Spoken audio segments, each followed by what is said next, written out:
Hello everyone, welcome!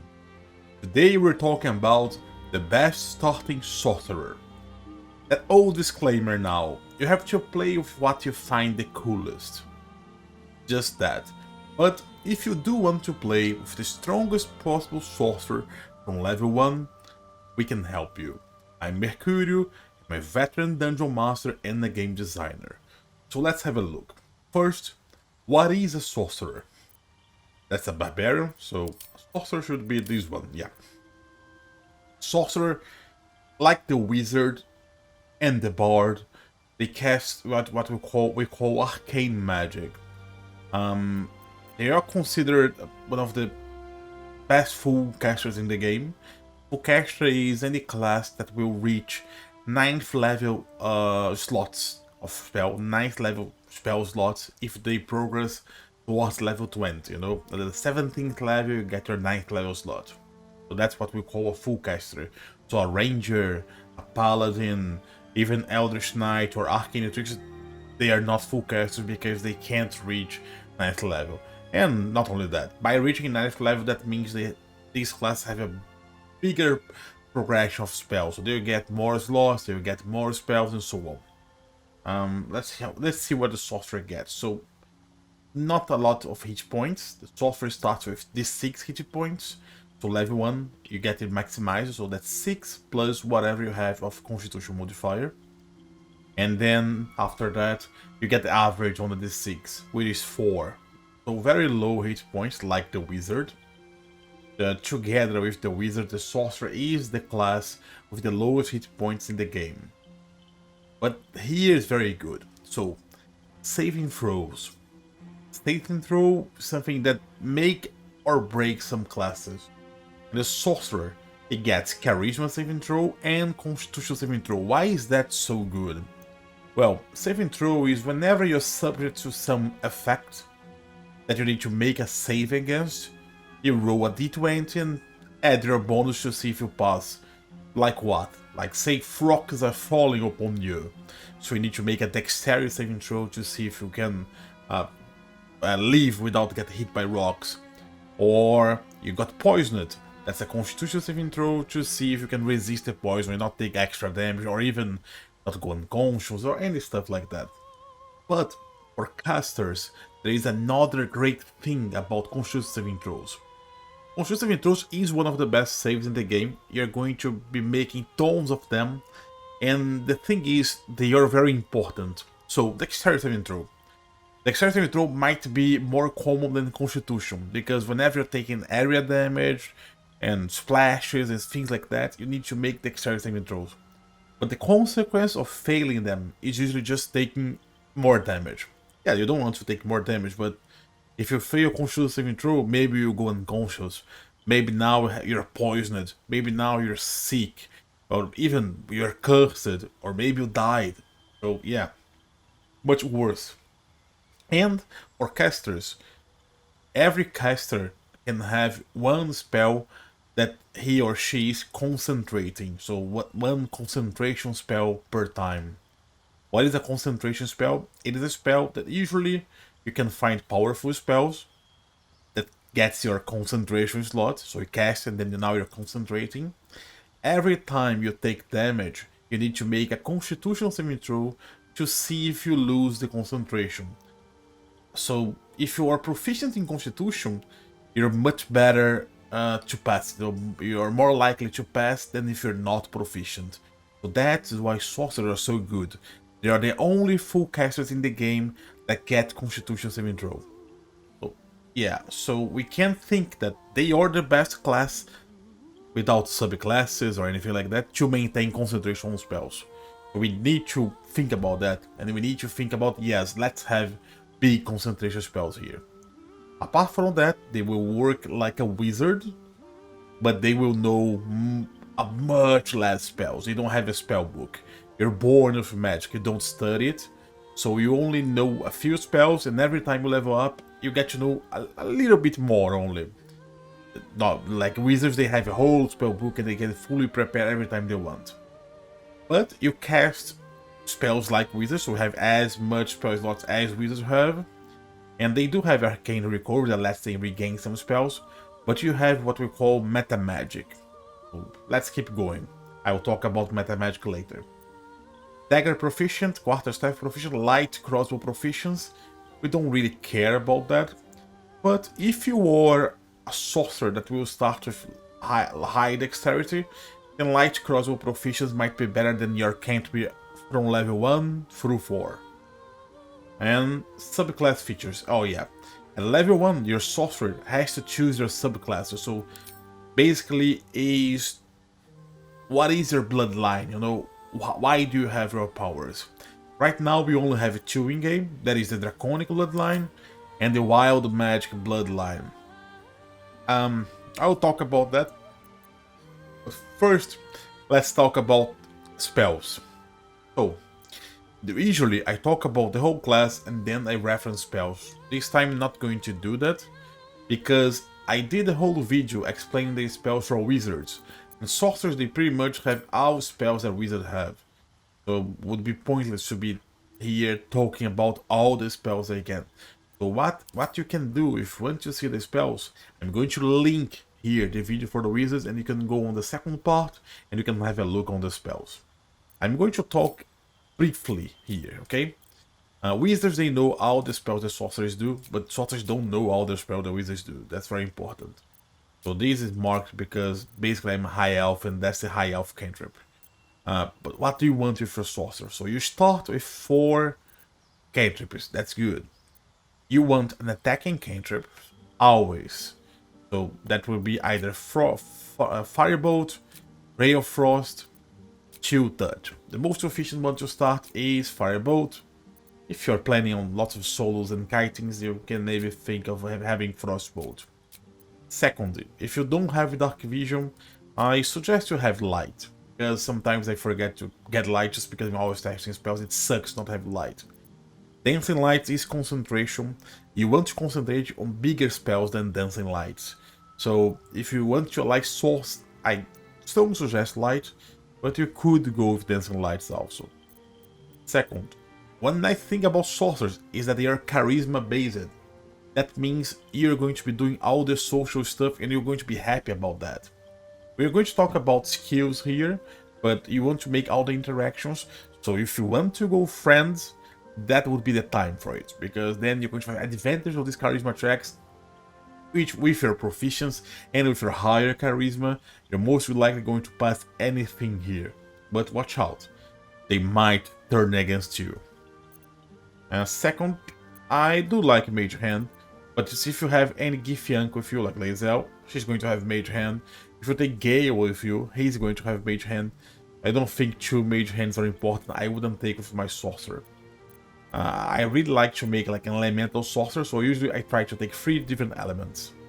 And I think another camp that is worth it is Blade Ward, because you can save you in a pickle or you can start a combat with it. So I'd suggest Light and 2 other elements and Blade Ward, or maybe 3 elements and Blade Ward. Try to always take Shocking Grasp, because that's the only melee attacking cantrip. And it can save you, because you can hit someone, do some damage, and they lose their reaction and you run. If they have metal armor, easily, you have advantage, easily you're going to hit it. Right? Now let's talk about the level 1 spells. You can see they're much less than wizards, at least it appears to me to be. So, see, you only have 2 spells, man. And on your level, you're usually going to get 1 new spell. And you're also going to get the option to replace one of your old spells. So if you're starting level 1, you can start with Sleep, don't worry, and you can replace it later, maybe level 3, maybe level 4. So I would get Sleep. And now you have to think about it. I think you need a damage spell here, alright? So depending of what you have, you might go Thunder Wave, because to me that's the best damage spell of first level slot, but that is like close, need to be close. If you're going to be more squishy or really want to be farther away, well, Chromatic Orb is the best damage single target spell from far away on first level, if you use Thunder. but sometimes creating a surface might be better to one of them. So that's what I would start. Now, I didn't take mage armor, and I will explain why now. You have two sorcerers here, right? Wild magic. Your powers come from ancient force of chaos. They churn within you, waiting to burst free at any time. What do we gain from being a wild magic sorcerer? Let's see. We gain two subclasses features. Tides of Chaos. You activate it to gain advantage on your next attack roll, ability check, or saving throw, and you increase the chance of wild magic surge afterwards. That's pretty strange, right? What is a wild magic surge? Let's see. Wild magic stems from the force of chaos. It churns within the sorcerer that yield it, waiting to burst free. So you have no idea what is a wild magic. What is that, right? What does it do? Yeah, it's early access, so lots of information not going to be displayed here. But basically, whenever you cast a spell, there is a chance, 5% chance, that you make wild magic burst out from you. And then you kind of roll, not you, but the game will roll on a random table of random effects that can happen. Usually, the random effects will either help you or do nothing. Sometimes they will fuck you up. I don't like random stuff. I suggest you not taking it. I suggest not using wild magic, but I know several people like. And if you're one of the people that love random stuff, just go and rock it. I'm suggesting you to start with the Draconic Bloodline. Why? Your veins carry draconic magic, the result of a powerful dragon ancestor. Just that is much better than anything wild magic. You have a dragon in your family.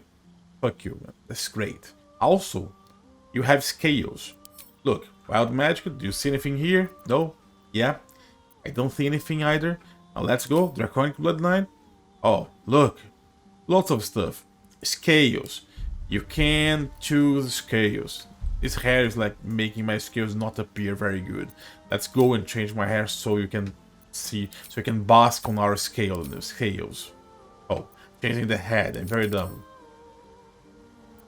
Come on, give me a hairstyle. Yes, so you have scales, man. How nice is that, right?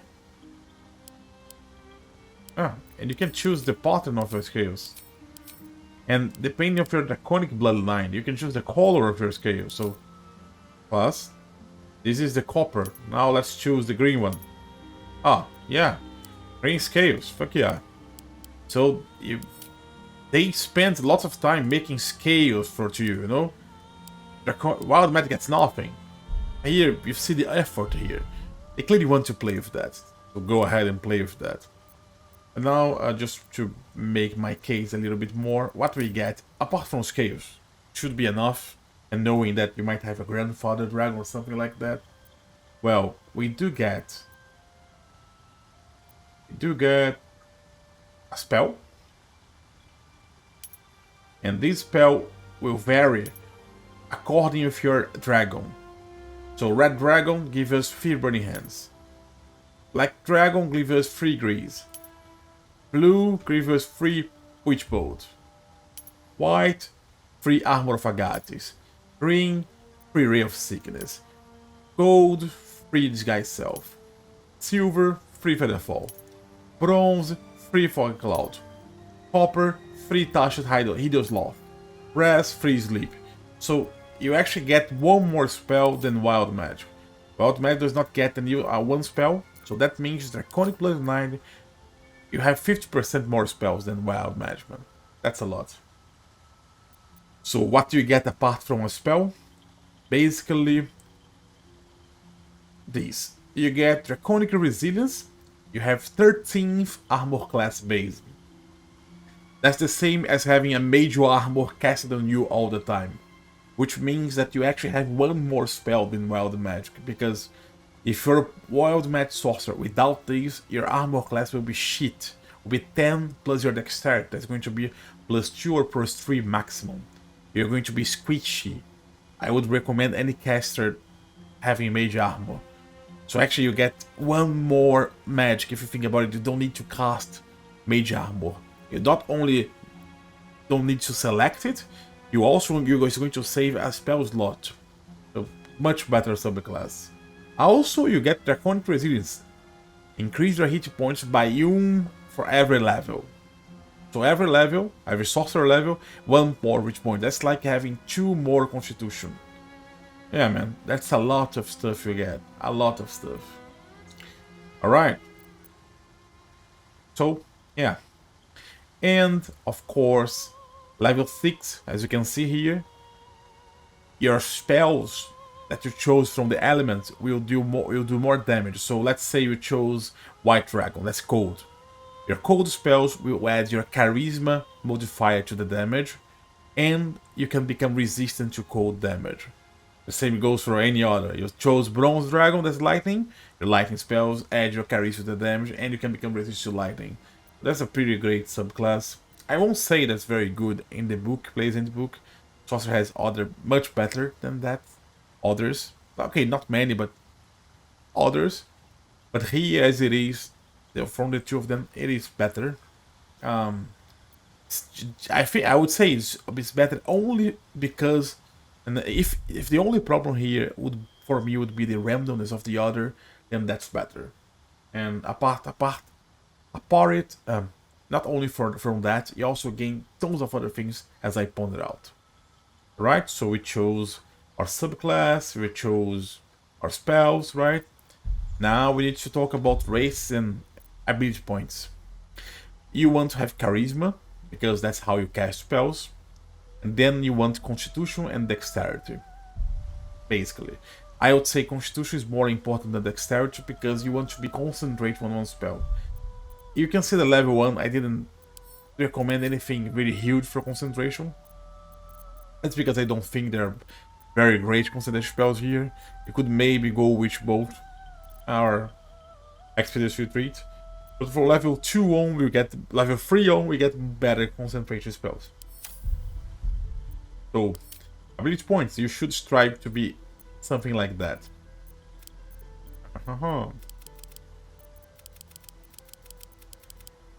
Something like that.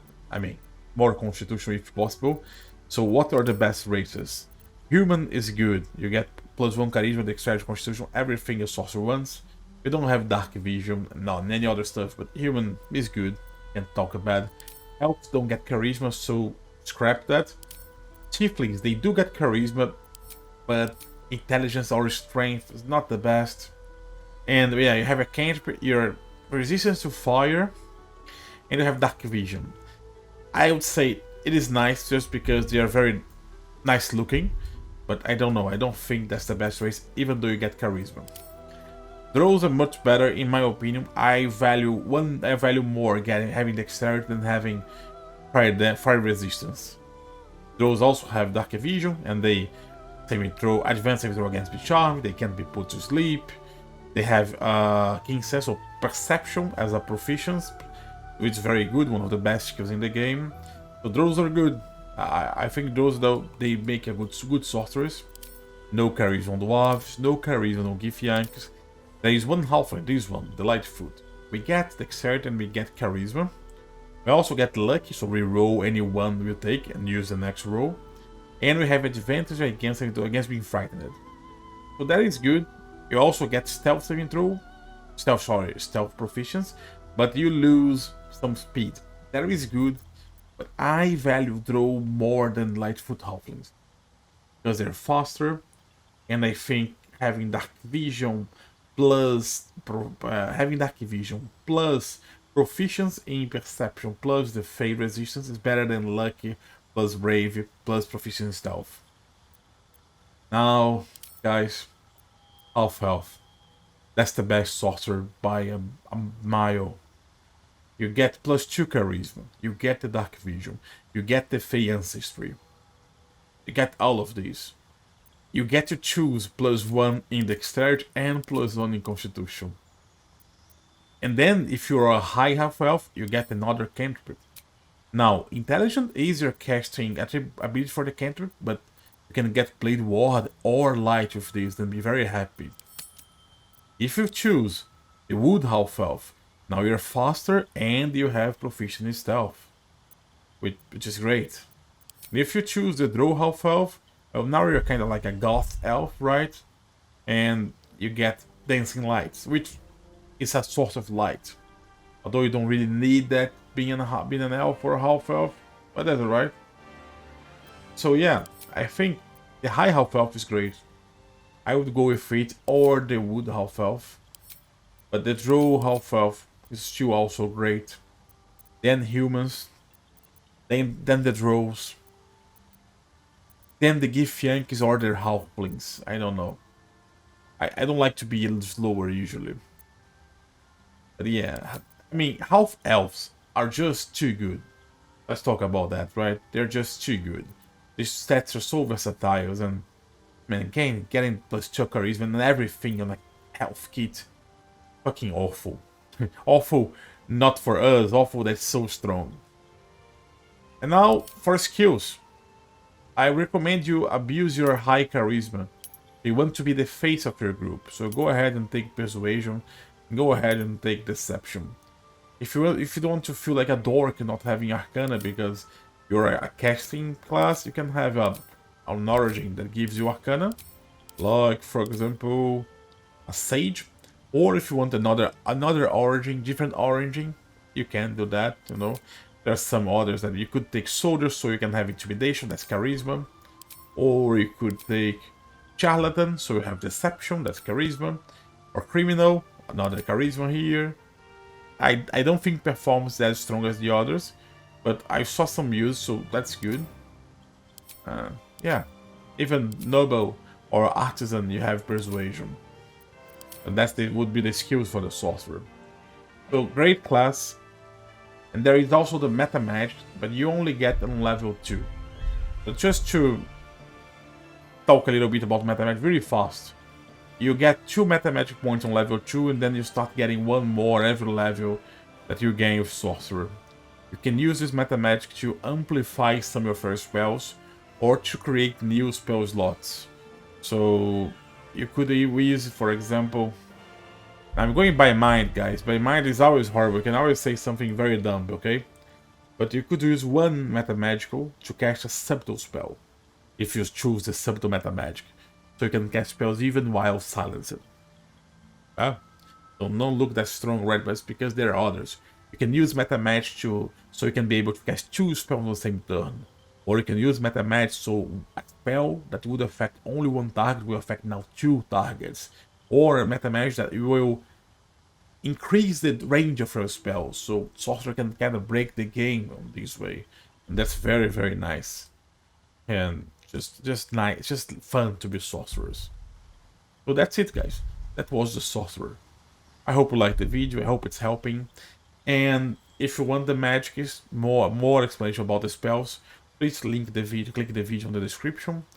And be tuned for the Sorcerer gameplay. And yeah, I'm going to be releasing Wild Magic subclass guide, so subscribe to the channel and don't lose that. Thank you very much, bye bye.